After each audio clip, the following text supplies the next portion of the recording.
guys, good to see you. We're having a treat today. We're actually meeting with Harold Buchanan at Gencon, which is kind of different. Obviously, Gencon's not known for war games, but we're here playing South China Sea, Flashpoint, South China Sea, and Harold's here to kind of talk to us a little bit about the game. So, Harold, tell us a little bit about South China Sea. Sure. Well, you know, GMT Games is the publisher. It's on the P500 now, and It has been for about 6 months. something like that. And so, the idea is that it's an interesting conflict, right? And it's something that's happening today. It's in the news, and the question is, how does this play out, right? And so, I took the perspective that it probably doesn't come down to war, and so I modeled, in my view, how the influence of the Chinese and the United States on these countries, both militarily and economically, will impact the outcomes and their claims. And if you're the Philippines or you're Indonesia, you're not going to make claims against China if you aren't supported by the United States. China's going to win. So that's what the game lays out. There's an attention track, there's a Chinese world standing track. The Chinese can develop their islands. The U.S. can provide freedom of navigation operations in the region. And so, all these things are kind of interrelated. It's card driven, 5 cards a hand, 3 players, or three game turns.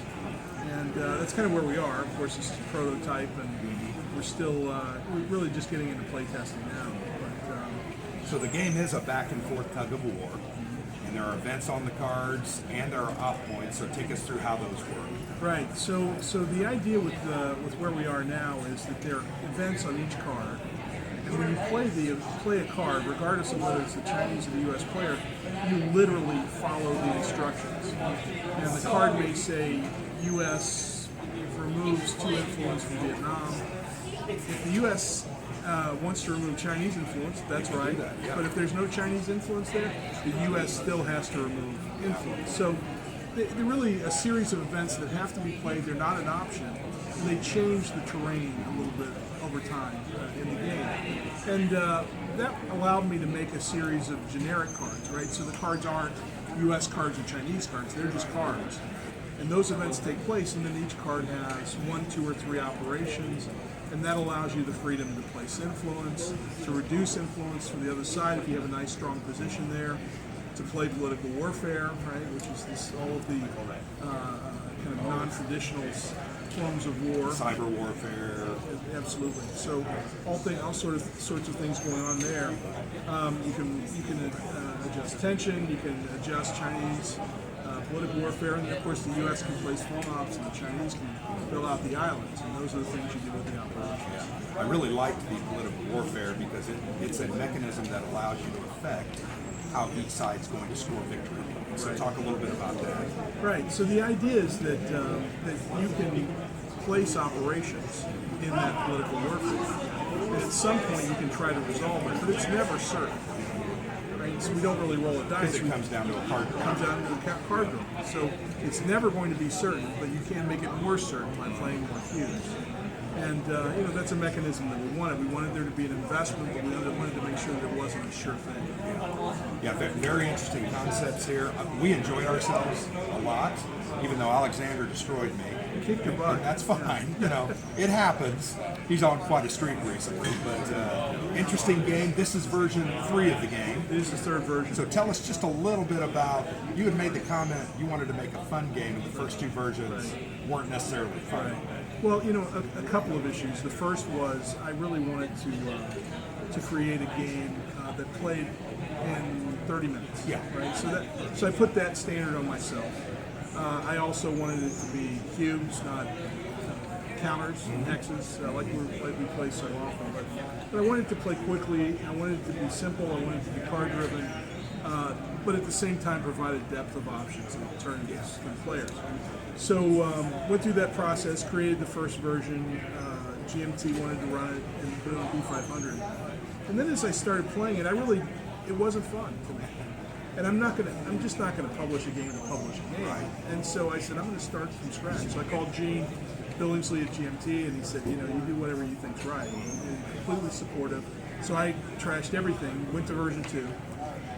Version 2, one of my good friends, great playtester, plays through the game with me, and at the end he says, I've got some ideas for you, but let me say, first of all, it's not any fun. So now we're at version 2, and it's not any fun. And it's just not acceptable. So I start over again. And so the game you see now is the first version that I'm comfortable with. It's really a lot of fun. And then hopefully that's what you guys I think definitely we enjoyed the game. We had fun playing it. So I think bravo on that. You've hit that mark. So, and I also like that it played in 30 minutes. Yeah. That's rare for war games or these types of games. Right. I think that allows for this to be a game you play 3 and 4 times in an evening. Try some different strategies and learn some things. So what are you really looking forward to over the next couple of months in working out or ironing out in this game? Well, now it's play testing and trying to decide, first of all, it's balanced. Are there any dominant strategies? We don't want dominant strategies. We want multiple paths to victory so that you can make choices and go different directions. If it's 3 turns, I want you to be able to decide at that 3rd turn, I need to change my strategy and execute it. So, that's really that's the biggest thing I worry about and the first thing that we look at. We've got a lot of great play testers with a lot of history.